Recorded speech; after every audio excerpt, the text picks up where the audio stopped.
Avant la prière, lisons imbere y'amasengesho dusome mu Baroma igice ca 12 dès le verset 9. guhera ku murongo w'icenda. Abaroma Verset 9.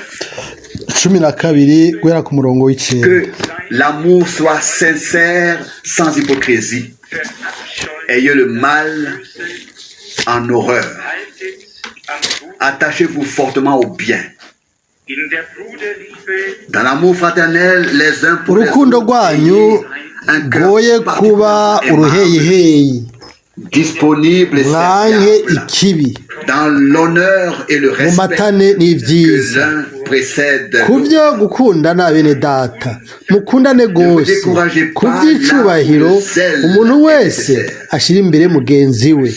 Ku vy'ugushishikara, ntimugire urwangara, mukovye mu mitima, mukorere umwami wacu. Maintenant le verset 12, soyez joyeux Umurongo wa 12. dans l'espérance, Munezererwe kwizigira ibizoba, persévérant, mwihanganira amagorwa, mushishikare gusenga. cette précieuse Gushika ngaha, parole de Dieu. iri ni ijambo ry'igiciro ry'Imana. Nobaye guhitamwo gusubira gusoma ano majambo Puisse kugira ngo profondément être gravé mu buryo bw'ibwina ashobore cœur, kwandikwa mu mitima yacu.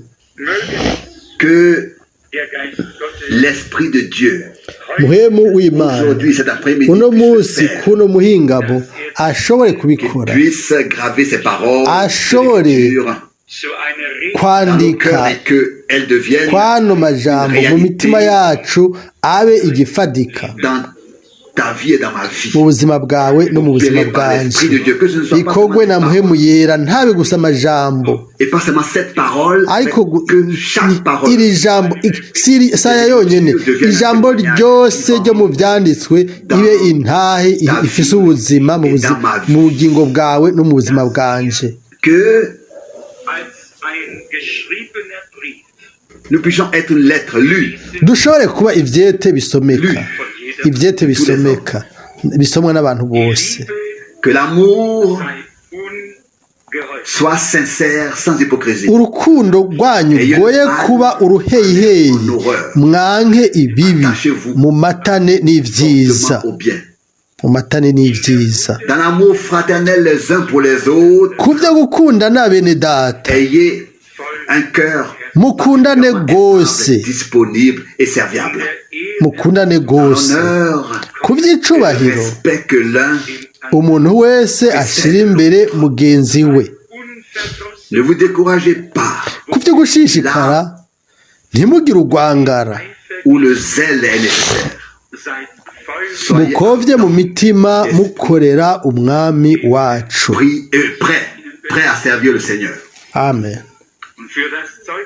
Et pour le témoignage que je vais rendre ici aujourd'hui, Kubw'intahe ngomba gushinga hano no munsi, nagomba souligner ce 12e gushimika kuno murongo wa 12 mu Baroma 12, le dernier verset du chapitre 11 de Romains. n'imirongo ya nyuma yo mu gice ca 11 mu Baroma. Soyez joyeux dans l'espérance, Munezererwe kwizigira ibizoba, persévérant. mwihanganira amagorwa, mushishikare De gusenga. Romains chapitre 11, Mu Baroma dès le 31 verset 33. guhera ku murongo wa 33. Quelle profondeur Oh, de la richesse, uburebure bw'amajepfo de la sagesse, bw'ubutunzi bw'ubwenge no kumenya vy'Imana. comme ses jugements sont incompréhensibles Imigabo yayo ntishobora et ses kubaritswa, voies sont insondables. n'inzira zayo ntizigira akehi. Umurongo wa 34. Ninde yamenye umutima w'Uhoraho, canke ninde yabaye umujanama wiwe, Ou qui lui a donné canke ninde yabanje kumuha pour qu'il kandi akazokwishurwa. une récompense. car c'est de lui, par lui et pour lui. kuko byose biva muri we kandi bizanwa nawe. La gloire éternellement. kandi byamuremewe icubahiro kibiciwe ibihe bidashira. Pour la Amen. prière, turahaguruka ku bw'amasengesho, nous prier ensemble. turagomba gusengera Père hamwe. Céleste, Data wo mu ijuru, je te remercie ndagushimiye pour le grand privilège ku bw'amahirwe manini cyane j'ai de pouvoir aujourd'hui être wampaye ko nshobora kuba hano hantu uno munsi pour kugira ngo un témoignage nshingire intahe ubwoko bwawe concernant ce que tu as fait. ku byerekeye ibyo wakoze. Je te demande ndagusabye que tu puisses m'accorder ushobore kumpa la force physique inkomezi mu buryo bugaragara pendant ces minutes muri ino minota, et bénis-nous kandi uduhezagire dans ce service muri kino gikorwa, uturongore et rapproche-nous de toi et unis-nous utwegereze hafi yawe kandi utwunge bamwe n'abandi que tel que nous l'avons chanté, nk'uko twaririmbye mpemu wawe plus rien soit un obstacle à ton esprit ntihagire ikintu kiba igitsitaza imbere ya mpemu wawe, et tout le propre vouloir et le faire soit enseveli, uko enterré, ugomba kwanje kose que avec toi n'ubushake bwanje bihambwe rwose, ariko kumwe nawe tuzuke marcher en nouveauté de vie, kugira ngo tugende turi abantu dans bashasha une vie, mu buzima dans l'esprit de Dieu, une vie divine, bwa mpemu w'Imana, ubuzima bw'Imana hamwe nawe. ôte tout de nous ukuri ikintu cyose muri twebwe t'a attristé, cakubabaje, qui pourrait être un obstacle, ikintu cyose cyo kubera igitsitaza t'empêcher d'être parmi nous cet après-midi. kikubuze kuba kumwe natwe kuno muhingamo. O Mwami, ndagusavye ube hano hantu, Accorde-moi les paroles umpe amajambo que je dois en cet endroit ayo ntegerezwa kuvuga hano hantu ku bw'icubahiro cy'izina ryawe. je te le demande ndabigusavye dans le saint nom de mu Jésus. izina ryera rya Yesu. Amen. Amen. Amen. Amen. De tout mon cœur, du fond de mon cœur, n'umutima wanje je vous wose souhaite à tous ndabifurije mwese je ikaze, vous salue, ndabaramukije vous tous qui êtes ici présents mwebwe mwese abari hano, et tous ceux namwe mwese qui écouteront namwe muzokumviriza buno butumwa bwiza, dans le précieux, mwese ndabaramukije mu izina ryera ry'umwami wacu, particulièrement tous ceux na cane cane qui aujourd'hui abo uno munsi éventuellement sont ici pour, bari hano devraient être ici peut-être pour la première fois. ubwa mbere. Je voudrais nagomba très chaleureusement vous mu saluer, buryo vous souhaiter la bienvenue et vous souhaiter les riches bénédictions de Dieu. bw'igikundiro ndabifurize Aujourd'hui, imigisha, ndabifurize kaze je hano ne vais hantu. pas prêcher. uno munsi sinza kuvuga ubutumwa, uno munsi Je peux que rendre un bref témoignage. nza gushinga intahe ngufiya, Je vais devoir m'asseoir. hanyuma Je vais être ndaza obligé de guca m'asseoir parce que corporellement, ntegerezwa kwicara je kuko suis mu très buryo faible. bw'umubiri numva mfise intege nke Seulement cyane, vendredi après-midi, ariko ni kuwa gatanu w'umuhingamo renvoyé de niho l'hôpital nasohowe nkuwe mu bitaro, dans lequel, avec la malaria, j'avais été livré aho nari nagwaye malariya itariki ya mbere, nari nafise igitigu cirabura cari cagwaye, n'urwagasha rwari rwavyimbye inshuro gatatu. Autre complication avec empoisonnement du sang, le sang était amaraso yose yari yamaze kononekara, yari yasa n'ubururu. mw'iyo mero rero niho baciye bantwara ku bitaro itariki ya mbere ukwezi kwa mbere. nari mvuye muri Ghana nazanye malariya, nari ndwaye malariya, sinari nzi ibyo ari byo. Et bien, ce que cela a comme conséquence, j'ai seulement pensé que sinari nzi icyo biza kuzana, nibajije gusa nti nagwaye grippe, j'ai attrapé ntikumbure nagwaye igitigu murazi mu kwezi guheze uko bimeze kose naragize urike itariki ya mbere y'ukwa 12 naragiye ndaryama buhoro buhoro sinje murazi ubuzima bwanje sindigera ngwara sinari bwigera menya ico arico kuba umuntu agwaye.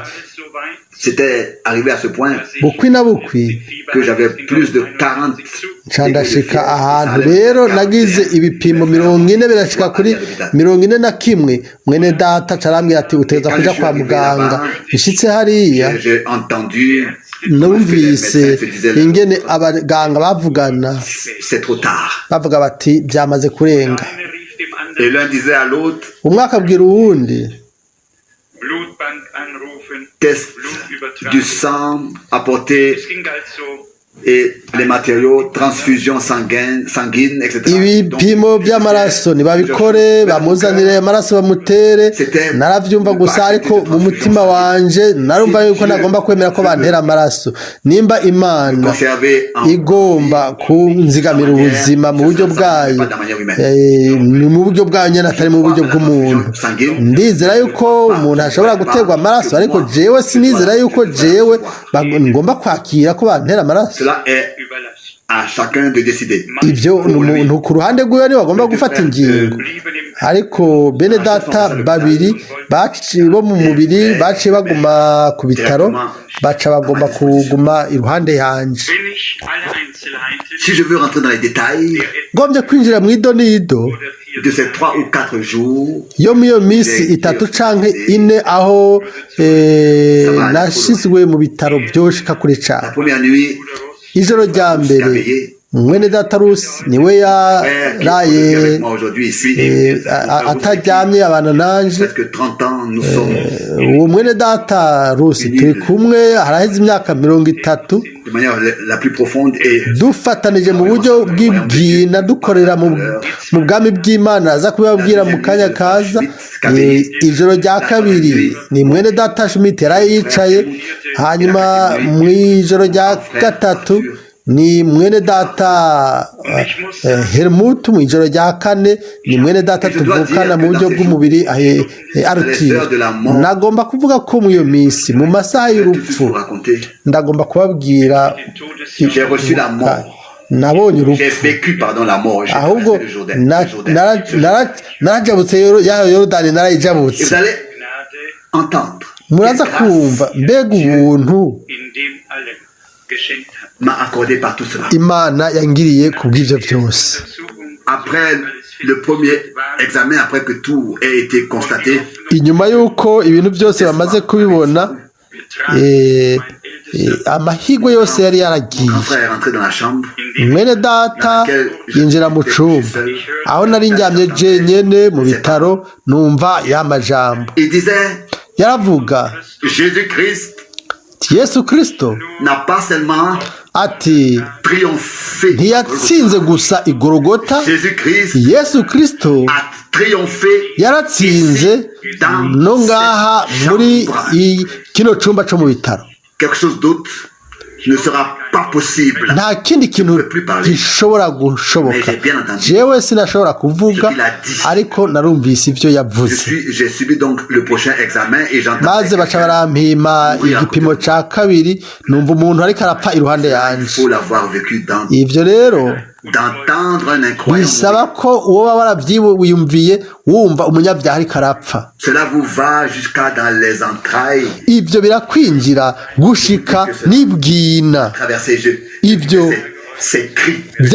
byaranciyemwo numva ingene yaboroga ariko mu mutima wanje hariyo ubushizi bw'Imana yuko nigiriye ku Mwami kandi nimba hariho ubushizi bw'Imana ibice 1000% ni jewe nari ndabifise. J'avais pas une seule pensée. Nta kindi cyumviro na kimwe n'akanya na kamwe nigeze mvuga rino jambo ngo Mwami nunzigame mu buzima numva nigombera kwitahira mu bwiza kuraba umwami wanje nico conyene cifuzo nari mfise.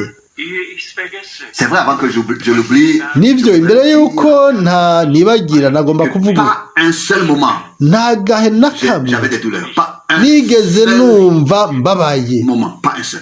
nta n'agahe na gato. Je perdais connaissance, nagumye ntubwenge gusa ngati inkomezi je tombais, nkagwa je m'évanouissais, je tombais. ngata ubwenge, Ça a été là, mais ariko pas un seul moment. ibyo J'ai byose été- sinigeze numva umubabaro mu buryo na bumwe. Quand j'ai entendu ce mort, igihe rero niyumva uwo muntu ariko arapfa aboroga, d'autres examens, ndindiriye ko bangirira ibindi on bipimo, m'appelle. Alors cette pensée nari ndindiriye ko bampamagara maze icyumviro kiraza ngo peut maintenant aussi sonner. nawe isaha yawe irashobora kugera. Sinashobora kuba novuga, Je l'ai dit comme ça. ariko navuze En gutya moi, j'ai prononcé ces paroles en muri moi. jewe ndavuga aya majambo nti mwami, Dans comment je suis devant toi. mbega ndameze gute imbere yawe. Et à la seconde, j'ai mu été pris de mon kanya corps nyene kakurikiye naciye mvanwa mu mubiri et je me suis retrouvé nca dans nisanga l'enlèvement. ndi mwizamurwa. Mon corps était changé. umubiri wanje wari wamaze guhindurwa, nari nabaye umusore, Je voyais l'enlèvement ndabona izamurwa, et j'en prenais part. ndabona ko ndarifisemwo umugabane. nabonye ingene ujya mu kuku w'abacunguwe Fut pris et montait par l'air. waduganywe Dans l'air, c'était mu un bicu. spectacle. vyari Comme le ibirori lever du jour, nk'uko hoba ari rouge, mais dans une lumière izuba riserutse mu muco ugomba gusa n'umuhondo kandi uca ibibatsi. nari mw'iyo mwimenyerezo, maze ibubafu bwanje nashobora kuraba iburyo bwanje mbona umukuku w'abacunguwe enlevé. uri kurazamurwa J'ai vu bazamurwa. la troupe en train d'être enlevée. nabonye umukuku w'abacunguwe baduga bazamuka. bakundwa bene data, umunyenezero wanyuzuye nta muntu n'umwe ashobora kuba J'ai encore regardé par-dessus yopima. la troupe tout nca bien. ndaba hejuru uwo mukuku, bose bari bambaye impuzu zera, bose bari imiyabaga, ariko umwe wese yari afise ibara ry'imishatsi yiwe. vyari ibirori bidasanzwe, ivyo La nuance. byazanye itandukaniro muri ibyo byose. umwe yari afise imishatsi yirabura, iyindi igomba gusa n'inginagina, ariko umwe wese yari afise umushatsi nk'uko yari awufise ku isi. bose bari bambaye impuzu zera, bakaduga bafise ibiganza vyabo n'amaguru yari amajepfo, ariko ntibagenda nk'ibigendajuru, bahagenda buhoro buhoro. maze buno nyene ndaraba imbere Une lumière mbona umuco umuntu atarigera abona ku isi kandi umuntu adashobora kubona ku isi. njambona wa murongo utandukanya ikirere n'ubwiza bw'ijuru, kandi uwo murongo wari umurongo utandukanya, ari ahantu hatandukanya kumbure isi n'ijuru, aho umuntu arenganye aca yinjira mu bwiza mu ijuru. maze hari hakitse, ntushobora kuvuga neza ingene hari hameze, k'uwo murongo wari uciye ukitse nk'uko nabivuze. hari umuco gusa n'umuhondo nk'uko ari izuba riserutse. uwo muco wava hejuru kandi wari umeze wafatira k'uwo murongo wari uciye. maze nkibaza nti ninashika hariya hantu kuri uriya murongo, je vais regarder en haut d'où vient la lumière. ndaza kuraba hejuru iyo umuco uzanana. maze mu buryo bwanjye nca ndaraba, umwe wese yararabana, maze mu maso tukarabana. mu maso h'umwe wese yari yahindutse, nta n'umwe yatwenga, ariko mu maso honyene avait plus que de la félicité, hagaragaza ikintu gisumba iminezero, ikintu gisumba ibyiza, ntako ntushobora sinoronka amajambo yo kubivuga. Bwari ubwiza atamuntu ashobora kwibaza, atashobora kuvuga. Maze mu kanya tuba turashitse kuri wa murongo nkuko nariko ndabivuga, le lieu qui sépare le temps de l'éternité. Ni ahantu hatandukanya ibihe n'ibihe bidashira. Maze akanya gato gusa candaraba mbona ca gisagara, nk'ikintu cera cane caca ibibatsi. Sinzi ko muraraba iyo urubura ruriko ruragwa, sindabizi ko iyo urubura rugwa maze izuba rikagwakira, murazi ingene ruca ibibatsi. Uko niko igisagara cakaka, maze mbona umuco uva hagati na hagati nk'inyabutatu hejuru. Ce n'était pas une ligne droite, ntiwari umurongo ugororotse, wari umurongo ugomba kuba nk'uwuhese uheteye indani. Ibyo bintu narabyiboneye nk'uko ndababona muri bicaye imbere yanjye, ariko naremerewe kugira uwo mwimenyerezo wo guhindurwa. Ndava mu mubiri wanjye ndaza mu ijamurwa. Mu by'ukuri nagiriwe ubuntu byo kugira umwimenyerezo imbere y'igihe. Ndababwira ibyabaye kumwe nanjye. Mu mutima wanjye ndabishimira gusa Imana. Sinzi à quel point l'enlèvement est éloigné ou rapproché. Ryari izamurwa riri hagufi canke ryegereye. Ikintu gusa inzi ni uko umwami aje vuba, kandi ndazi guhera k'uwo munsi ndazi ko nzoba ndi mu izamurwa. Igihe azogarukira aje ku nkingi y'igicu batwara abiwe mu bwiza. Mbega ubuntu abizera bagiriwe, mbega amahirwe yo gukorera umwami. Nagomba kandi kubw'iyo mwimenyerezo volontiers supporter tout, nshobore kwihanganira ibintu byose, sinshobore kwidoga, ariko n'umutima wanje wose nshimira Imana ko twebwe yaduhaye inzira nk'iyi tujanamwo nawe. Ubuzima bwanje bwose nabuhereje igikorwa c'Imana ijoro n'umurango.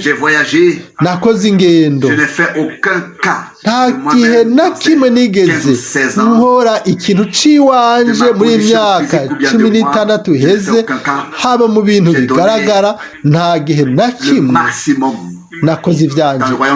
Ibintu byose nshoboye nabikoreye mu bwami bw'Imana, kandi sinigeze ntahura yuko kumpera umunsi umwe umubiri wanje uzogira intege nke maze ugapfa. Ariko nuko biri uko, reka ndashimira umwami niyankiza akangumiza mu buzima, amfashije anshoboje. Nzobandanya gushika nk'uko biri ubu, kuko ubugingo bumwe burasumbya igiciro isi yose, kandi ubutumwa Imana yatujeje ni ijambo ry'Imana ryahishuwe mw'iki gihe.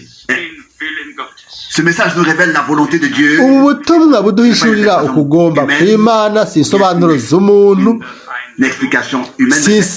si insiguro z'umuntu, ariko ni uku niko waragize mu ijambo ryiwe n'umuhanuzi wiwe. Ce témoignage iyi ntahe soit un nouveau commencement. ibe intango nshasha. Et je voudrais à vous tous, nagomba ko mwebwe mwese m'avez soutenu mwanshigikiye dans les heures et les jours mu masaha n'ibihe n'umwanya w'ibigeragezo n'umutima wanje wose n'ubugingo bwanje bwose nagomba kubashimira nk'uko nabivuze. Nari nokwifuje ko nari kuba nitahiye mu bwiza nkigumira hariya. Mbega umunezero igihe cyose ibi bica mu mubiri wanjye, ni umunezero udashobora kuba woshika hano ku isi.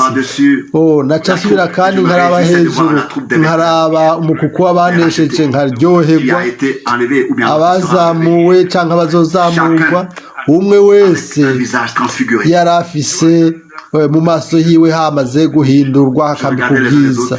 Nkaraba bamwe n'abandi, nanjye nkaca ndaba hejuru aho umuco wapfa, maze mu kanya ibyo bizoba igifatika kuri twebwe twese. Igihe nagaruka hano ku isi ngaca ntahura yuko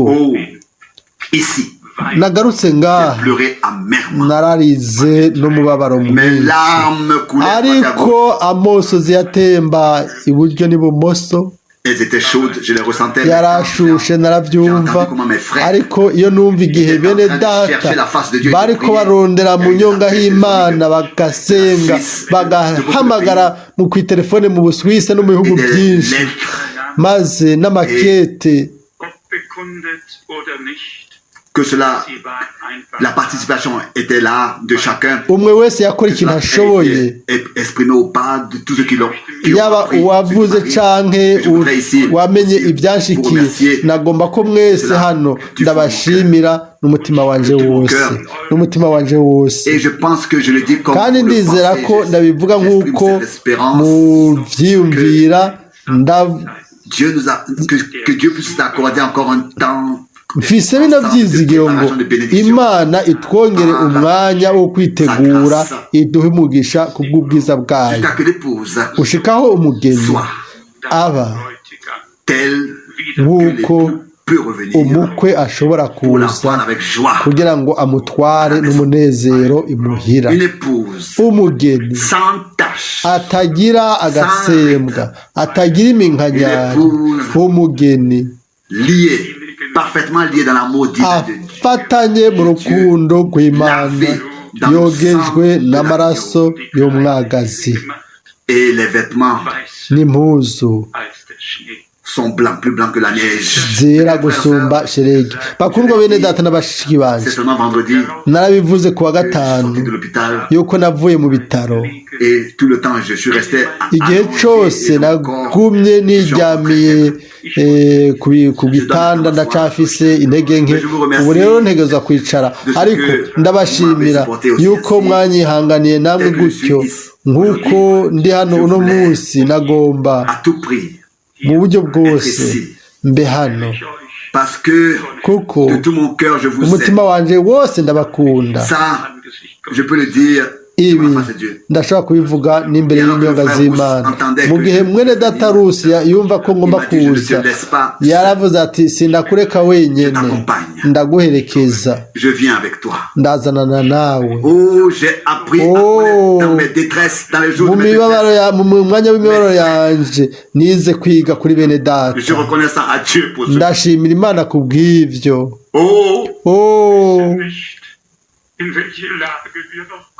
Nous ne savons pas dans quel état par quelle épreuve nous passerons encore. Mu bihe kandi ibintu by'ibigeragezo tuzosubira gucamo, n'amasaha yandi atubikiwe, Imana yatubikiye. Ariko turagomba gukundana n'umutima wacu wose, n'umuntu wacu wese, nk'uko Pawulo yashobora kuvuga, wese ingene inzira zawe zidatahurika. Pawulo akandika mu Bigalatiya 4 ngo nubwo umubiri wanje wari utabanezereye, ntimwanyakiranye ishishi, ariko mwanyakiriye. Ariko murazi on trouve un scandale, ce sont ceux hariho abantu baronka igitsitaza n'abantu batagendera mu rukundo n'abantu batagendera mu muco ariko uri mu rukundo nta gitsitaza nta kosa nta kintu cyo kugwisha mu mibabaro yanje ikomeye nize kubona urukundo rwa bene data mu mubiri na bene data mu mwami ibi sinshobora kubibwira bose nabonye ingene araba agaciro bakundwa bene data umwami yaradukunze muri Yesu Kristo natwe dukundane bamwe n'abandi nagwaha nk'urwo rukundo nyene Imana ibahezagire murakoze nanje mu ruhande rwanje nagomba kubaramutsa mu izina ry'umwami n'amahirwe naje yanje yo gushobora kuba hano hagati yanyu mwene data amaze kubivuga n'amosozi yavuze byose kumbure ashobora kuba atavuze byose ariko uko bimeze kose ibintu byose bikoraniriza kutugirira neza ndagomba kuvuga turakundana bamwe n'abandi yaba atari uko biri ntitwaba turi n'abana b'Imana kuko haranditswe muri Yohana mu cete cya Yohana mu cete cya mbere mu gice cya 3 ko dutegereza gukundana bamwe n'abandi hano haranditse Yohana wa mbere umurongo wa 3 Yohana wa mbere umurongo wa 13 Celui qui n'aime pas son frère demeure dans la mort. Ça, c'est la parole de Dieu. Celui qui n'aime pas son frère demeure dans la mort. Bene data ntimutangazwe n'uko ab'isi babana twebwe turazi yuko twavuye disant je t'aime mais il faut que cela ait lieu dans la pratique. Ivyo bigomba kuba igifatika. Il faut que cela soit visible. Ivyo bigomba kuba ibintu biboneka. Et c'est-à-dire quand cela est nécessaire. No kuvuga iyo bikenewe. Je peux que dire une chose. Ndashobora kuvuga ikintu kimwe. Dieu, Imana dans ces derniers jours, muri no misi ya nyuma si puissamment mu buryo bw'inkomezi liés les uns avec les autres. Yaratunze bamwe n'abandi, yaradufatanije. Dans le lien de son amour divin. Mu mugozi w'urukundo rwayo. Une telle unité de l'esprit. Twagize ubumwe bwa mpemu nk'uko bitigeze kubaho.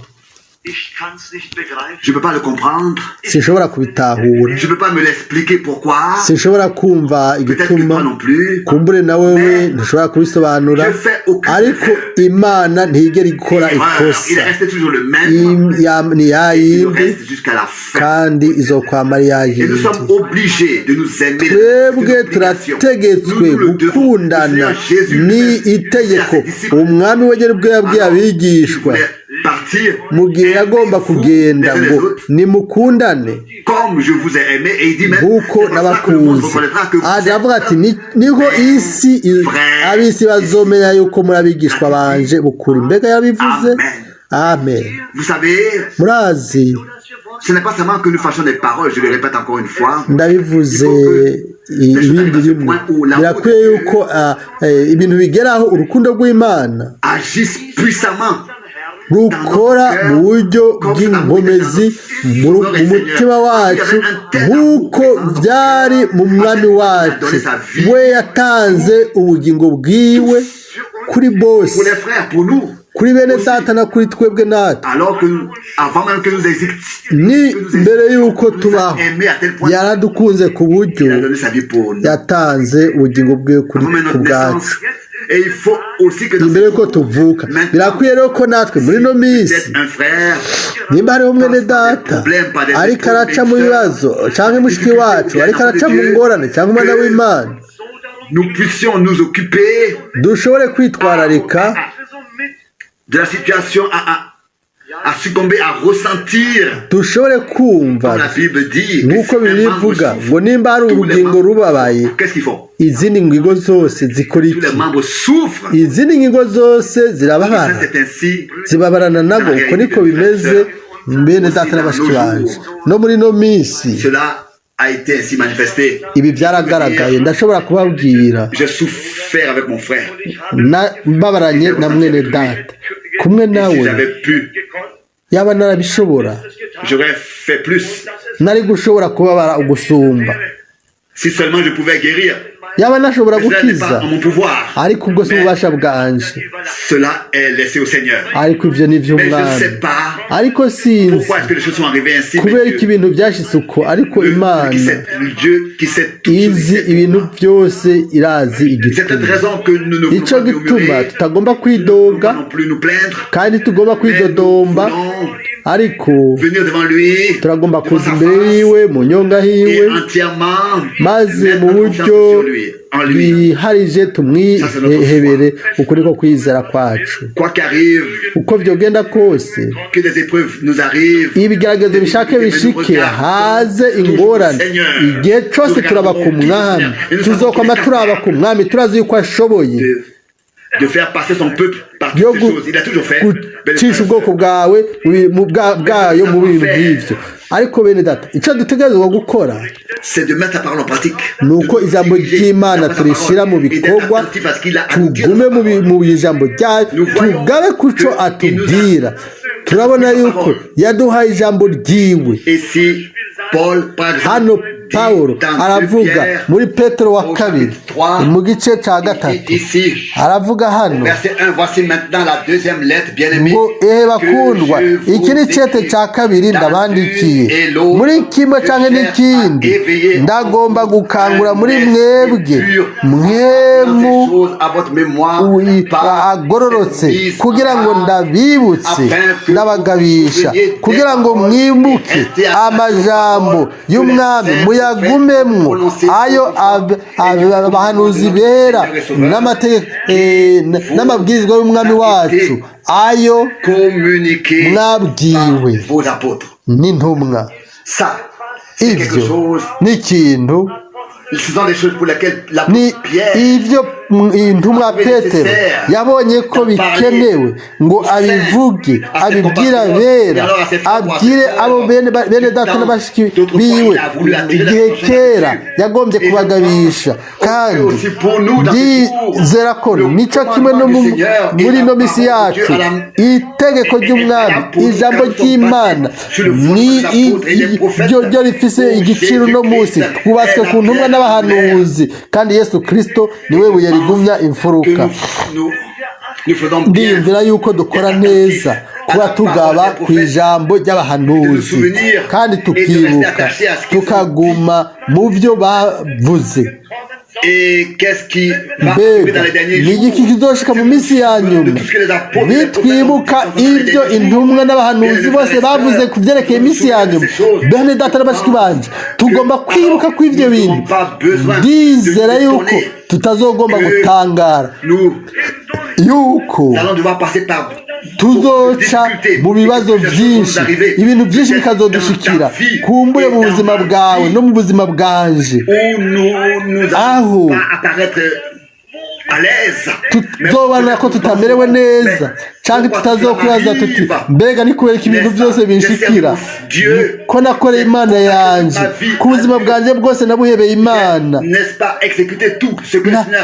nakoze ibintu byose imana yari irindiriye ko ndayikorera none kubera ko ibi nabyo binshikira kubera ko ibi nabyo biriko biranshikira ariko murazi bakundwa bene data n'abashiki banjye muri ino minsi ya nyuma ikrefere demaze kubivuga mu ishengero n'ejo ku mwijoro narabyibukije mu ishengero murazi abantu bose b'imana n'ont pas eu une vie ntibigeze bagira ubuzima bworoshye, ntibigeze baca mu mashugwe. Iyo tubona inzira n'ubuzima bw'abo bantu b'Imana, iyo turaba mu byanditswe byera, mbega baciye mu biki? Aho tuba tubona yuko baciye mu bintu byinshi by'agahinda n'imibabaro n'amarushwa n'ukubabazwa n'intege nke z'umubiri. Par combien de persécutions? Mbega ni kangahe bahamwa, ni kangahe bababazwa. Ils ont dû passer bien le mal baciye mu bintu nk'ibyo, ibibi byose bakorerwa, qui leur a été fait, peut-être même kumbure dans leur propre famille, no mu miryango yabo, leurs propres frères, ou bien muri bene se babo, canke abo bari basangiye igihugu. Mbega nibiki batakoreye abahanuzi n'intumwa? Natwe ntidutangare nitwaca mu bibazo nk'ibyo, nitwabona nk'umuhanuzi Mika, mumbabarire, kumbure no muri Amosi hariyo ibindi bintu, ariko muri Mika hano haravugwa. Tusomye muri Mika, Michée chapitre 7 verset 1, malheur Mika indwi, la récolte des fruits. Michée chapitre 7 verset 1, Mika indwi umurongo wa mbere. Mbega ibara komeze nk'igihe c'iyerura ry'amatunda yo muci, nk'uduhunda two mu ruzabibu, atanagahando ko kurya. Umutima wanje wifuza agasukoni k'isenga. Abubaha Imana baraherengeteye mu isi, kandi mu bantu nta n'umwe atunganye, bose babundira kuvisha amaraso. Umuntu wese ahiga mugenzi we ngo amute mu ruriba. Amaboko yabo yamogoreye gukora ibibi. Umuganwa ari n'ibyo yaka, umucamanza aca ingurire, uhambaye yenyaguza ibyifuzo bibi byo mu mutima wiwe. Uko niko babijishira hamwe, uko niko babijishira hamwe.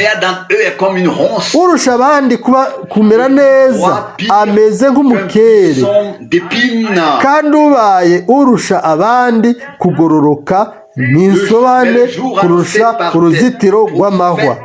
Umunsi wavuzwe n'abashibanyi bawe urashitse, ari wo guhanwa kwawe, kandi muzogwa mu gahundwe. Ntimukizigire umukunzi, ntimukishimire inshuti. Ufate n'akanwa kawe no ku mugore wawe mupfumbatirana, nk'uko umuhungu akengera se, umukobwa agahagurukira nyina, umukazana agahagurukira inabukwe kwe, kandi abansi b'umuntu bakaba abo mu rugo rwiwe.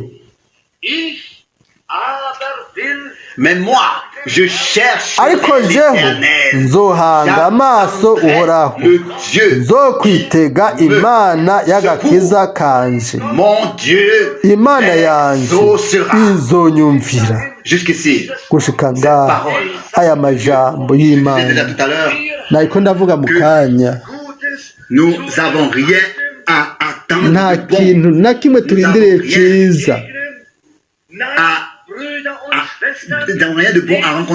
nta kintu na kimwe cyiza twiteze tuzohura naco. Ariko bakundwa bene data n'abashiki banjye, impera yaratwegereye. Turazi yuko nimba Petero hano atugabisha, akaba yatubwiye aya majambo araheze imyaka 2000 yuko dutegerezwa kugaba ijambo ry'ubuvugishwa no ku ijambo ry'intumwa n'abahanuzi, tukarigabako. Intumwa zahuje n'abahanuzi ziravuga. Turabona muri no minsi ayo majambo rero y'abahanuzi ariko arasohora. Turabona kandi umwami Yesu wenyine ubwiwe yisunze aya majambo muri Matayo 10 ku murongo wa 35 na 36, nawe yisunga aya majambo ya Mika muri Matayo 10. Matthieu 10, matayo verset 10 36. umurongo wa 36 kandi abasi b'umuntu bazoba bo mu rugo rwiwe. Bakundwa bene data, turazi yuko ibyanditswe si amajambo y'ubusa. Igihe kirakaze, igihe ni kibi. Nagomba kandi kuvuga ikindi kintu. Le malin essayera. Umubi azokwama agerageza gusangangura abasi. Abantu bose bizigiye Imana n'umutima wabo wose, umugwanizi azokwama agerageza kubica. Ntiyitwararitse abandi, ariko aratera gusa abo bakiriye ijambo ry'igihe. Nibo bonyene, nibo ahama, nibo agomba kunaniza ubuzima. Aragomba konona igikorwa c'Imana, ariko ku rundi ruhande ndegerezwa kuvuga yuko igikorwa si igikorwa c'umuntu, ni igikorwa ico twe turimo, ni igikorwa c'Imana nzima. Amen. Bakundwa bene data na bashiki banje, kumbure umugwanizi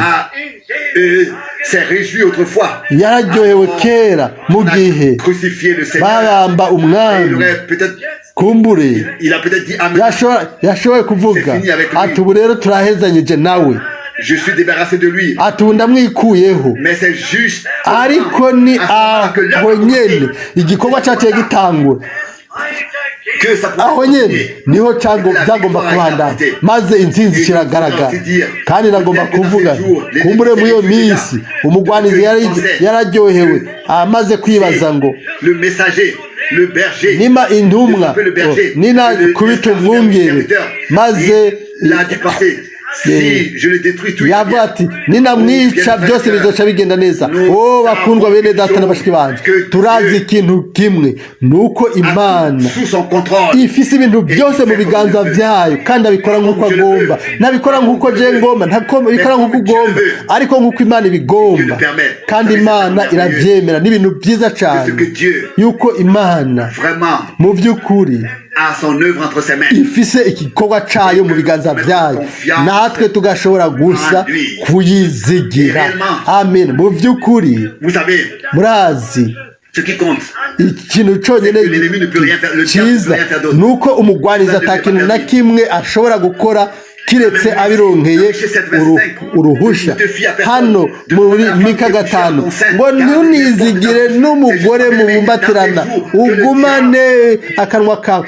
Ni muri no misi bakunda aho umugwanizi ariko aragomba kwinjira mu ngo. Yego, niko birababaje, niko bimeze. Reka tubivuge kuko ntibitandukanye. Umugwanizi aragerageza gukubita icyo ashoboye cyose. Mbega nibyo cyangwa si ibyo? Murazi amajambo y'Imana ntashobora kubesha. Yaba ari jewe nabivuze, kumbure ntibyo bari ibyo, ariko twasomye mu ijambo ry'Imana, n'umwami abitubwiye, ni ego ni amina. Amen. Nimba abahanuzi imbere y'igihe barabibonye, rero bari bazi ibyo bariko baravuga, kuko bashobora kubivuga bavyeretswe, barabibona. Umwami wenyine ubwiwe yishusunze ayo majambo, aca arasubira arayafata, aravuga abona ingene ibintu mu minsi izoba bikomeye, ingene bizoba bimeze. Ariko bakundwa bene data na bashiki banje, ndeka ndabazi ikibazo no munsi. Mbega ni muhe muryango atari ibibazo? Ni muhe muryango umugwanizi atinjiyemo? Ndibaza ko atamuntu n'umwe yovuga ati jewe mu muryango wanje nta kirashikayo. Ntiduhitamo no kubivuga n'ijwi ryumvikana. Murazi ko ari umubi akoresha inzira ibihumbi zo konona. Kumbure uwundi munsi yociye aza, ariko Imana ni ishimwe kubw'ijambo ryayo ryera ry'igiciro, iryo twahawe, iryo dushobora kugabako, turigabeko nk'uko twabisomye. Mais moi, je chercherai l'Éternel. jewe nzorondera uhoraho. Mika 7:7. Cet homme de Dieu hano le dit. uwo muntu w'Imana arabivuga Que, n'est-ce pas, il a vu mu venir gihe tout cela. Comment yabonye il serait? ibyo byose nyine bizoza yaravuze ati jeho nzorondera uhoraho. J'attendrai le Dieu qui me secourt. Vous savez, ariko jeho nzoha amaso uhoraho.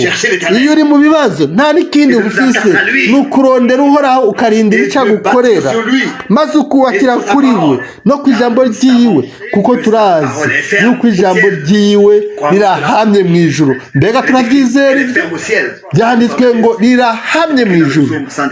Byanditswe muri Zaburi 119, byanditswe muri Zaburi 119 umurongo wa 89, w'ibihe byose ijambo ryawe rirahamye mu ijuru. Mbega ibyo si ibintu byiza cyane? Yego, ni ibintu byiza cyane. de génération en génération, ta fidélité subsiste. Tu as fondé la terre et elle demeure ferme. Ijambo ryawe ryama rihamye mu ijuru, gushitsa ibihe bidashira uhoraho. Ukwizigirwa kwawe kwamaho gushitsa ibihe byose. Washinze isi igumaho. Bakundwa, ntiyashizeho isi n'ijuru gusa, yashizeho n'ishengero ryiwe, ishengero mugeni rizoshikama ryameho ibihe bidashira. Bakundwa bene data n'abashiki banje, twabyumvise. Était autorisé à notre frère de voir l'enlèvement. Mwene data yaremerewe kubona mwizamugwa. Mbega umugeni azogumaho gushika ryari? Gushika azozamugwa, azoshikama. Hanyuma inyuma y'izamugwa ibyago bizokubita inosi. Nagomba ndabinginze uno munsi kuno muhinga mubwire mwebwe mwese, Ne laissons pas tomber notre confiance. ntitureke ngo tutakaze ibyizigiro byacu n'ukwizigira kwacu n'ukwizera kwacu. Ntibitutere dushikame, tugume dushikamye mu mwami umukundwa, tubatane n'ijambo ry'Imana nk'uko uwo muntu w'Imana hano arimo arabitubwira. Murazi n'amajambo yo kudutera intege. Mbega uko byogenda kose, umwe wese muri twebwe tuzogira ibibazo bitandukanye, umwe ukugundi kuriya. Umugwanizi arondera umwe wese mu buryo butandukanye, ariko hariho ikintu kigomba gushikama mu mitima yacu. Amaso yacu tuyahanga umwami neza neza ubu muri kino gihe, muri iki gihe kibi cononekaye. Murazi ninde amfasha, ninde antabara, nk'uko twabisomye muri Mika 7 ngo Imana yanje izonyumva.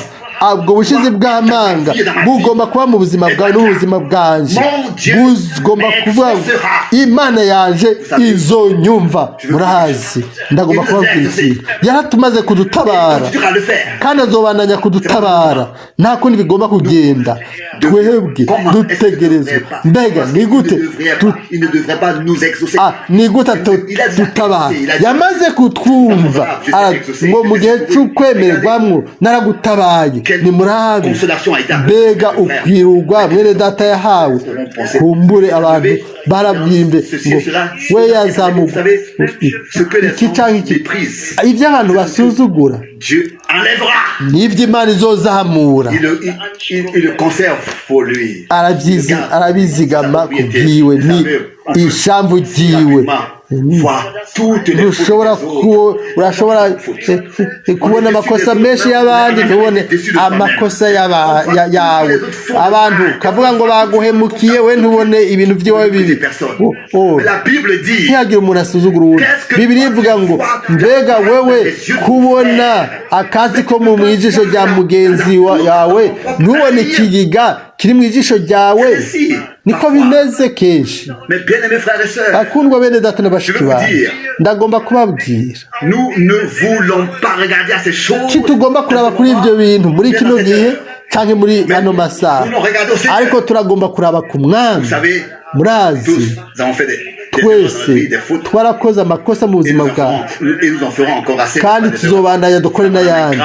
Mwene data Branham umuntu w'Imana akomeye aravuga ngo nkora amakosa menshi kandi nzobandanya gukora n'ayandi. Ariko murazi yarazi uwo yizeye, yarazi uwo amatanijwe nawe, murazi nimba turi mu ntambara, nimba turi mu rugamba, habaho ibintu byinshi bishobora kuba byodushikira, aho byodushikako, aho twonakomereka turi mu ntambara. Ariko bakundwa bene data n'abashiki bacu, turi abo Imana yahisemwo, abo yatoranije, isinyana ry'ubwiza, inyana ry'igiciro, ukundi gusha ijambo ry'Imana bitwibutsa ngo dushishikare. Dufise imirongo myinshi cyane, mu kanya naravye mu byahishuwe Yohana ngira iciyumviro igihe mwene data Frank yariko aravuga ibyo kuzamurwa, naciye soma mu byahishuwe Yohana 21 Yerusalemu mu ijuru uzomanuka, igihe mwene data Branham yarira ngo azoduhanagura amosozi, nta rupfu, nta mubabare, nta buribwe, nta ngo ibya kera byose byarengana. Yego, mbega ibyo si ibintu byiza cyane. Ni ibyashiwe Yohana 21:4, ibintu byose bizorengana. nta urupfu, nta kugandara, azoduhanagura amosozi yose. Aha twogenda twunamye tugaca mu bibazo byinshi, ariko ibyo byose bizorengana.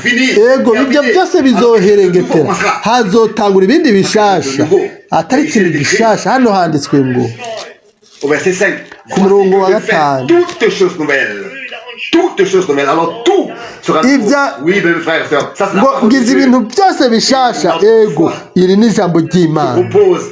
Ukwizera kwacu kuri mwayo majambo kubwo bushizi bw'amanga. Bakundwa bene data bashiki bacu, nubwo inzira zacu zoba zirimo umwiza hano ku isi, tugaca mu bintu byinshi by'ingorane n'ibibazo, hariho ikintu kimwe cy'ukuri, nuko inyuma y'ibyo byose, y'izi mibabaro y'ibwina, inyuma y'aya magogwa yose n'aya marushwa, inyuma y'aya marira yose, hari ikintu gishasha. Azoduhanagura amosozi ku maso, azoduhanagura umuntu wese, azomuhanagura amosozi. Niko byanditswe ku murongo wa 4. Bakundwa bene data n'abashiki bacu, turagomba gusubira kubwira bose kuno muhingamo, murazi si ibyo kugereranya. C'est quelques jours de détresse, ni misi mikeye y'imibabaro iyo tubaye hano, ariko hariho ubwiza buturindiriye. Bene data, inyuma y'iminsi mike izuba rizokwaka kuri twebwe, izuba rya Yesu Kristo. Ingene ari byiza cyane yuko dushobora gutwara ubwo bushizi bw'amanga mu mitima yacu. Mbega buri mu mitima wawe? Yego, niho buri. Ingene ari byiza cyane. Yego, murazi ibi biratwunga, ibi biradufatanya, ibi biturongora hamwe, bikatugira umwe. Si uku gusa, si kubwo si uguhitishamwo twazize ngo dusangire ijambo ry'Imana. Oya, intumbero yacu nuko tuzoba hariya ari mu bwiza turi kumwe, niwo munezero wacu, kuzoba hariya tugaseruka hari imbere y'umwami, atari umwe ngaho undi hariya. Oya, twese, ariko twese hamwe hariya ari mu bwiza. Turagomba kuzovuga tuti, turaje mwami, waraducunguye, waratukunze, waratugaburiye. Ejo ku mugoroba ndibaza hari muri Yohana 10, umwami arazabiwe kandi abiwe baramuzi. Ego, ni ibintu by'igiciro cyane. Murazi, aratuzi by'ukuri kandi natwe turamuzi. Mbega twarahuye nawe, twaramumenye, mbega twarashoboye, yaratwiyeretse. Reka ndababwira ikintu, bakundwa bene data n'abashiki bacu, mu bihe by'imibabaro niho twiga kumenya umwami. Mbega si ibyo? Uko niko biri. icyo ni cyo cy'ukuri Vraiment les épreuves. nicyo gituma reka ibigeragezo ngo twige kumumenya neza ndababwira ibintu mwene data yakoze ibihambaye muri mwene data abaganga bari bamutaye abantu bose bari bafite indwara nk'iyo barapfuye hapfuye abantu 15 imbere yiwe bari bagwaye mu mahaha abantu 15 baciye bapfa bene data bashiki banje bakuru reka ndababwire imana ni yayindi ntirahinduka aracari wa wundi natwe turanezerewe yuko dufise mwene data hano agashobora kuturamutsa ibi si ukuvuga ngo dukurikira umuntu bene data n'abashiki banje oya ariko reka dukundane bamwe n'abandi nibyo ari byo reka dukundane bamwe n'abandi urukundo rutagira uruheyiheyi nibyo bibiliya itwigisha si jewe ndabivuze ni bibiliya reka ndabibasomere mumenye ko atari jewe ndabivuze gutyo ku mutima nimba ndaza kubibona ndibaza ko ari muri yohana nimba aza kuhabona ayo majambo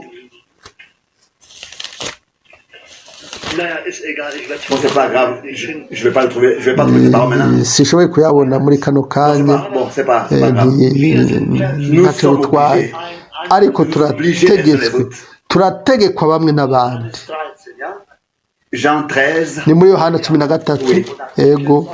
Vous connaissez cette parole, vous pouvez. Ayo majambo murayazi mashaka kuyasoma ni Yohana 13. Comme lui il nous a aidé. Aho umwami atubwire ngo dukundane nk'uko yadukunze dutegerezwa gukundana ubwo rukundo ni itegeko muri twebwe murazi n'aho abantu bavuga ngo barakurikira umuntu babivuga kuri twebwe byerekana baze ikibazo abo nabo bakurikirande nabo nagomba kubaza ikindi kibazo ntidukurikira umuntu n'umwe kumure baravuga ibi cyangwa biriya kuri twebwe ariko nimubareke bavuga ibyo bagomba twebwe turazi icyo umwami yadutegetse gukora murazi bibiliya irabivuga umwami yarabitegetse namaze kubivuga ku ntango yuko dutegerezwa gukundana bamwe n'abandi atari uko umwami ntiyari kubivuga ariko yaravuze ati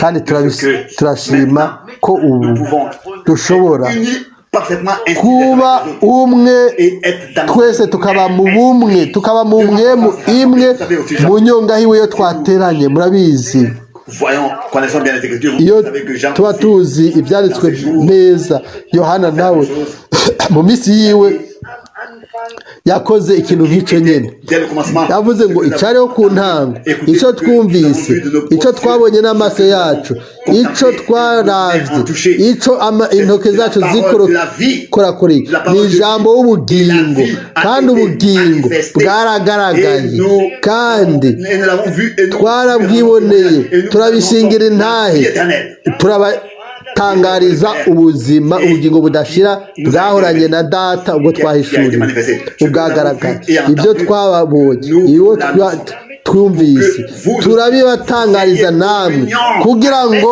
mufatanye natwe murabona ibi nibyo ari byo ngaha kugira ngo namwe mufatanye natwe mbega ibyo si byiza cyane yego ubufatanye murazi dutegerezwa gufatana bamwe n'abandi hariho abantu baca bavuga ngo dukeneye gufatanya murazi hariho ibintu byinshi biriko birarengana muri ino minsi bibaho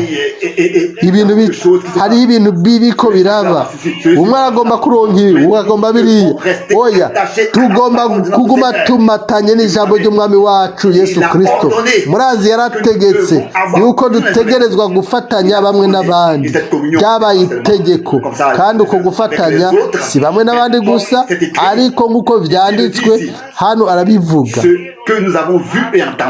ngo icyo twabonye tukacumva nicyo tubabarira namwe kugira ngo namwe mufatanye natwe kandi natwe dufatanije na data wa twese n'umwana wiwe Yesu Kristo amen amen amen amen Nous vous écrivons twanditse ibyo kugira ngo umunezero wacu wuzure. Mbega ibi si byiza cyane, si iby'ubwiza bene data na bashiki banyu. Murazi ijambo ry'Imana ntirishobora guhinduka kandi ntirishobora gutangwa uko umuntu yorigoreka. Oya, ni iry'igiciro kandi tugomba kuryizera kandi tugomba kurikoresha nk'uko ryanditswe tutarigoretse. Nimba dufatanije bamwe n'abandi, aho rero ntidufatanije gusa, ariko uko gufatanya ni ugufatanya na data wa twese n'umwana wiwe Yesu Kristo. Ndabibabwiye bakundwa bene data na bashiki banyu, turafatanije n'abera bose, abizera b'ukuri turafatanije. Hari abantu bavuga ngo yego je ndizera, ngo mugabo ujya singomba ko tunabonana. Oya, ibyo ntibyagomba kubaho muri bene data na bashiki banyu. Ariko yumvira ku ijambo mwene data Branham yavuze, avuga ngo ndazi mukumbure ujya mu mwene data abona ibintu mu buryo butandukanye, ariko naho biri uko ndamukunda, ni mwene data, ndamuha agaciro. Nibyo niko bimeze. Nimba twokunda abadukunda, mbega ni icyahe cyo twaba dutandukaniye ko n'abandi, ariko turashima ko dufise ijambo ryiwe. Bakundwa bene data na bashiki banyu, Imana yo kwizigirwa ishobore kutwunga, itubohe n'umugozi w'urukundo. Murazi muri ino myaka ya nyuma, amasaha ya nyuma ari ngaha. Yohana kera yarabivuze ngo mwebwe bane bato muri mu masaha ya nyuma, uko mwumvise antikristo azoza. Ariko ubu hamaze kuba abantikristo benshi. Bakundwa bene data na bashiki banyu, nimba kera byari bimeze uko, uno munsi twovuga iki? Uno munsi mwino misi yacu twovuga iki? Murazi ibihe ntibyabaye byiza, ariko byarunyutse. Ariko ikintu dushobora kuvuga kimwe, icyo twovuga ni uko dufise ibyizigiro mu Mana nzima. Ndashobora kuba nosoma uwundi murongo. Unesha azoragwa ibyo byose. Cyasho Yohana 21. Bakundwa bene data, nukunesha igihambaye kizoharwa nukunesha, nukubandanya tukihangana. Ntacyo bitwaye gukora intango nziza, nukubandanya ugashishikara, ukabandanya uri umwizigirwa. Nagomba kuvuga n'intumwa zari zakoze intango nziza, zari zagize ibihe byiza bya mbere, bari rose ibintu byinshi byiza. Reka turabere impera yawe. Mbega impera yawe yabaye gute? Byari bimeze gute? Mbega byari bimeze ku ntango? Oya, bakundwa bene data na bashiki banje, mbega bahawe iki? Nimusome murabe ingene baciye ko amateka, ingene babishe, ingene bahamwe, ingene bababaza bakabaturira. Uno munsi ndababwira, uno munsi nico kimwe, nta kintu cyahindutse. Ibintu byarunyutse gusa, ibintu byarubandanije ku nyungu. Ariko ntihashimwe Imana yacu yuko twebwe bene data na bashiki banje dufise amahirwe yo kubandanya, tugashishikara, tukihangana, tugatsinda, maze tukazoragwa ubwo bwiza twateguriwe. Murazi si ikintu abantu batanga. Aho rero ntacyo ariko nico umwami yaduteguriye, kandi n'ikintu cy'ibihe bidashira, ni ikintu gifise agaciro k'ibihe bidashira. Turazi yuko si kubusa yavuze ngo ndagiye kubategurira ahantu hanyu, nanjye ninarangiza nzoza kubatwara ahundi. Bakundwa bene data bashiki banyu, nimba Imana yacu yabayizigiye, ikaba yaragendereye mwene data, ikaba yaramusanze ku gitanda c'urupfu, ikamwereka izamurwa n'ubwiza, reka rero ndababwira yuko ari ikimenyetso son peuple, nous sommes urutoke rw'imana yacu ko twebwe uno munsi tugomba kuba twiteguye aho azogarukira. ntituzi ibyari bizoshika ariko turabona yuko ibintu byose biriko bigenda bishira ku mpera. Mbega ntitubona yuko ibintu byose biriko birasohora mu buryo bwiza nk'uko ibyanditswe bivuga, nk'uko ibyanditswe byabibuye. Mbega ntitubona yuko l'abomination de la désolation dont parlait le prophète Daniel, ikizira icyo daniyeli yavuze kiriko kiraza, mbese n'ayo mabombe rurimbuzi aho ibintu bizoshonga. yego Matayo 24:15. aho rero abantu bose bazokwicuza, bizoba byarenganye. wowe bakundwa bene data n'abashiki banjye, hariho ikintu tugomba, ni uko tutazobona ibyo bintu byose. twe tube twazamuwe imbere y'uko haza ibyago, maze tuje mu bwiza. maze murazi uko kwizera niko kuri mu mutima wanje. ndizera yuko Imana izobikora vuba. Peut-être que ce sera la dernière fois. kumbure azoba ari ubwa nyuma twaba dushobora guteranira hano. we ntabyo uzi, je ntabyo nzi, ntabyo tuzi, ariko kugabishwa est nécessaire. birakwiye. Tout cela doit éveiller quelque chose en nous. ibyo byose bigomba Ce témoignage de notre frère aujourd'hui. kuzana ikintu muri twebwe. intaya mwene data n'ibyamushikiye. dukundane, dufatane n'ijambo, dushigikirane. murazi itegeko ry'umwami wacu, itegeko ryiwe muri no minsi ryabwiwe twebwe twese. sinzi ariko ndashobora kuba novuga twebwe iwacu Krefeld nous avons diminué en nombre. twaragabanutse cyane, ariko twabaye ubugingo bumwe n'umutima umwe n'imwe imwe. turanezerewe, turashima cyane, turatahurana bamwe n'abandi, turashima ijambo ryose, kuko turazi yuko ijambo ryiwe ritava ku muntu ariko riva ku mwami. turakunda ijambo ryose, turabona mu ijambo ryose, umurongo wose dusoma turabona umwami wacu. Ça le frère Branham a dit. ikimwene data Branham yarakivuze.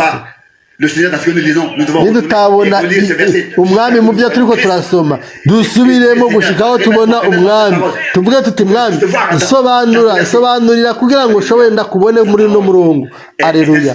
ijambo ryiwe ni mpemu, nirihumetswe n'ubuzima, rigomba gushwara mu mutima wacu wose muri no misi ya nyuma. nagombye kuvuga bugufi, ariko nafashe umwanya muremure. nimumbabarire. umwami aduhezagire twese. ndanezerewe cyane yuko inyuma yuko habaye igihe nashoboye kuba hano hantu kumwe namwe iziriki, si kugihamana. ibyose umwami yarabirongoye. twese turabyakira uko bije bivuye mu kiganza cy'Imana nzima. reka kandi si wenda bamenyeshe yuko igihe cyose turi kumwe natwe turabasengera. icyifuzo cyanjye ni uko namwe mudusengera dufatanije namwe. ishengero ry'i Krefeld rirabaramutsa, ribaha intasho za bene data. ishengero ryansabye ko ndabasengera, ndabaha intasho zaryo, muzakire, kandi nagomba gutwara intasho zaryo. Imana yo kwizigirwa izotuzigama twese. turashima kandi nimumbabarire, ndafise intege nke, sindi umuntu amenyereye kuvuga ubutumwa bwiza, ariko nk'uko ndabishobora kubw'ubwiza bw'umwami wacu. igihe cyose nzoba ngihema na mwene data hano. hari mwene data yambaza ngo mbega umeze gute mu mubiri. reka ndababwira ikintu, nk'uko meze sinari bwigeremera neza nk'uko meze no munsi, ariko ndashimira Imana. barambaze mu kwa gatatu ku mwaka uheze, nagize indwara ya hernie barambaga, ariko ndashima ko Imana yararongoye byose gushika ubu. kandi ndafise ububabare mu mugongo no mu mavi, ariko simatarijwe n'ibyo bintu byose, matarijwe n'umwami.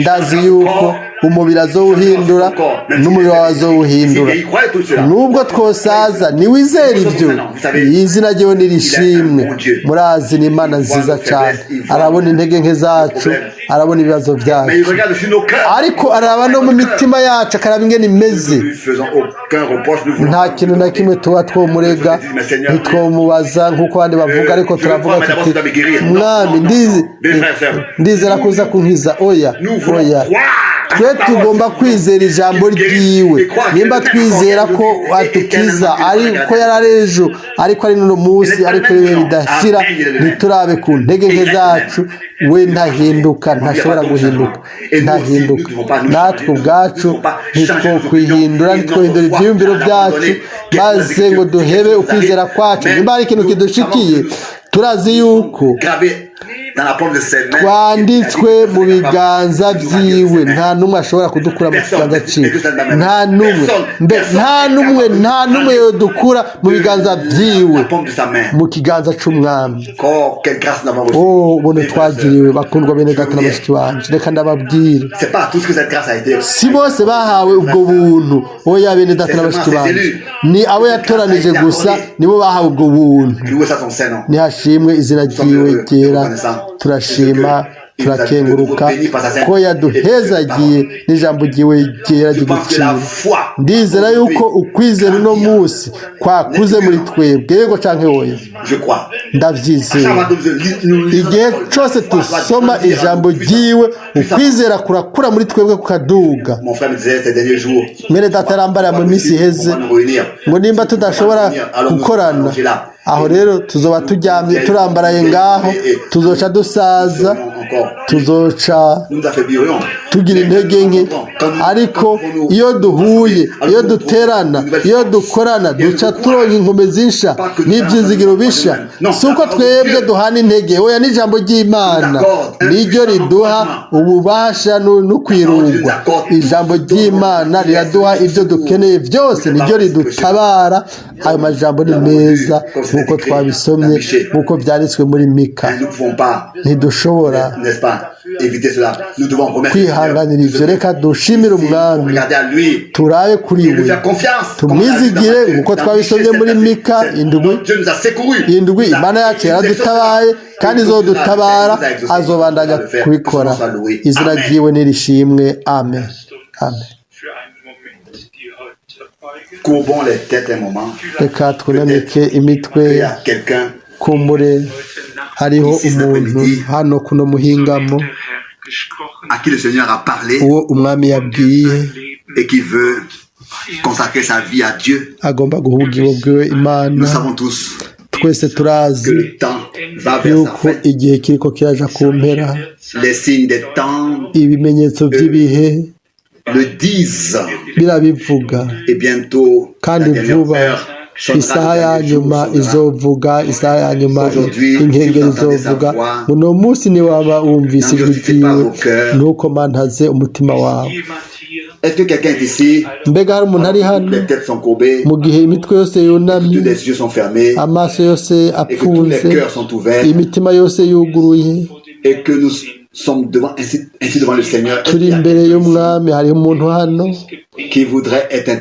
ashobora kuba agomba kwinjira gushirwa muri ano masengesho nimuduze ibiganza hama muce mubimanura murakoze murakoze murakoze murakoze Imana ibahezagire murakoze murakoze Imana iguhezagire Imana iguhezagire Imana ibahezagire mwese turasenga Père Céleste, Data wo mu ijuru de tout mon cœur je te remercie. n'umutima wanje wose ndagushimiye C'est encore le temps de la ko grâce akiri igihe c'ubuntu et que tu parles encore ukaba ukivuga et que tu appelles encore ukaba ugihamagara et que tu agis encore kandi ukaba ugikora car la nuit kuko ijoro approche où personne ririko riregera aho ata muntu azosubira Oh gukora Dieu, mana alors celui qui est impur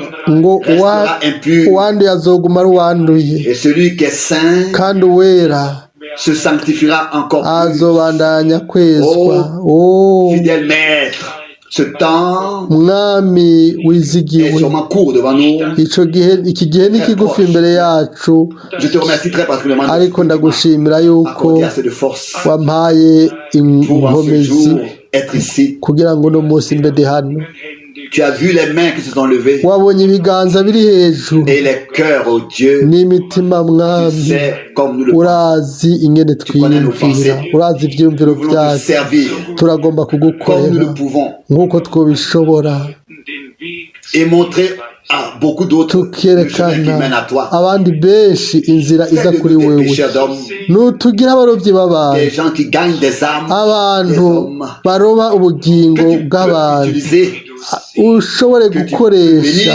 uhezagire et être une bénédiction pour les autres. ube umugisha ku bandi abantu babe umugisha ku bandi mwa ubutumwa bwiza bwawe bw'igiciro Propager et annoncer et bukwiragizwe ku mpera zine z'isi kugira ngo impera ishobore gushika ntihagire umuntu yogira icyo yireguza turagushimira kubw'uno muhingamo kubwo imirongo ya bibiliya kubwo ijambo tumaze kumva Pawulo yaravuga mu ntege nke ziwe ati mu ntege nke niho habibwe atari ko icyabibwe mu ntege nke kizozukana ubwiza ugusengwa n'ubwiza n'ibibi by'izina ryawe amen amen amen.